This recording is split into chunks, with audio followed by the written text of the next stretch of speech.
We're fairly new. We're working on it. Yeah. Okay. It's coming together. Good, good. Work in progress. Now, my first and only venture into the political arena was last year when I ran for state representative. And though I was and still am a registered Republican, I was challenging a Republican incumbent, and so therefore I had to run as what is referred to as a petitioning candidate. Is what you're doing different than that? And if so, how would that be different? It is different because we are a recognized political party, which we're by the Secretary of State, isn't it? The Secretary of Yeah, State. that's exactly right. Yeah. And once we're established as a minority party, which entails garnering 1% of the vote in the upcoming election for each candidate that's running under a Brookfield party, then in the future we'll be listed as a political party and we'll be able to put up our own candidates without having to petition and collect signatures, and also cross-endorse with the major party candidates who share our fiscally conservative views. So you could, in effect, endorse another Democrat or a Republican or Absolutely. someone on the independent party line. Absolutely, yes. Would they show on both lines then, yours, a Brookfield party, as well as the other line? Yes. I believe I believe so. so. Okay. So I know in my unsuccessful bid, the incumbent was on two lines, and I always feel that does give an advantage to Right. whoever's able to do that. Yes, and that won't happen until the next election cycle, since this is our first election Okay. as a party. And you mentioned, conservative values and conservative fiscally, which I think, to me at least, the whole country really has to do sort of a reset with what we've been going through the last 4 years. Is your party affiliated with another party, or this is completely independent? Oh, we're completely independent. Can you tell us a little bit about, other than yourselves, some of the other people in the organization, and do you meet regularly? And so tell us a little bit about some of the other people. Well, since we're in our formative stages, there really aren't any quote-unquote party members, and we don't anticipate major registered, people who are registered to vote in the major parties to switch parties, because then they wouldn't be able to vote in the primaries. But we have been meeting as an informal group and discussing how we're going to evolve and get our message out. Yeah. I think we basically all met, first of all, as a lot of us were concerned citizens of Brookfield that were running with the budget referendum, and met like that. So that's how a lot of us got together and came up with ideas. So. Have you been talking with other people in the community, and what kind of a reception are you receiving?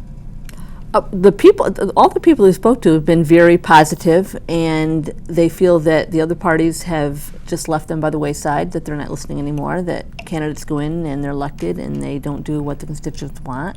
They just kind of go off on their own and do their own thing. And I think people are ready to have something different, to be able to have someone hear their voice and listen and actually do what the people want. A good example of that was the last budget referendum. It failed the first time around in a very close vote. The referendum was to increase the town budget by $1.7 million, and it was voted down.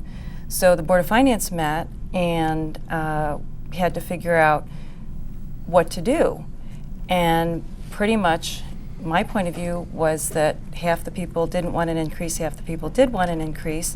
So why not just cut the increase in half? Split it in the middle, right. Well, the Board of Finance members kind of went around and said, well, if we only cut it $150,000, that would be a slap in the face of the voters who voted it down. But then in the end, that's what they did, and it was a slap in the face. And in the next referendum, it barely passed. So that goes back to what Linda's saying, is that as a community, everybody's voice needs to be heard. It can't be just all one-sided all the time.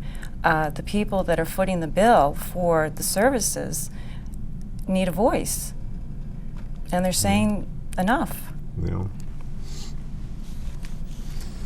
To get on the ballot, I guess, is permanent party, you need to get the 1%. But do you have any other goals and going forward? And what I'm going to ask you in a bit some of the candidates, but for purposes of goals and everything, do you have any other goals in the near term as opposed to the long term? Well, the short term truly is to establish ourselves as a legitimate party. So we do need, in this election cycle, to collect at least 1% of the votes. And ultimately, we want to create competition for the seats reserved for the minority representation. Connecticut's the only state in the country that has this rule, which basically reserves a certain number of seats in spite of the fact that, say, one major party might have gotten the More majority of votes. votes for every single seat. It has a majority limitation and reserves a minority number of seats for the losing party.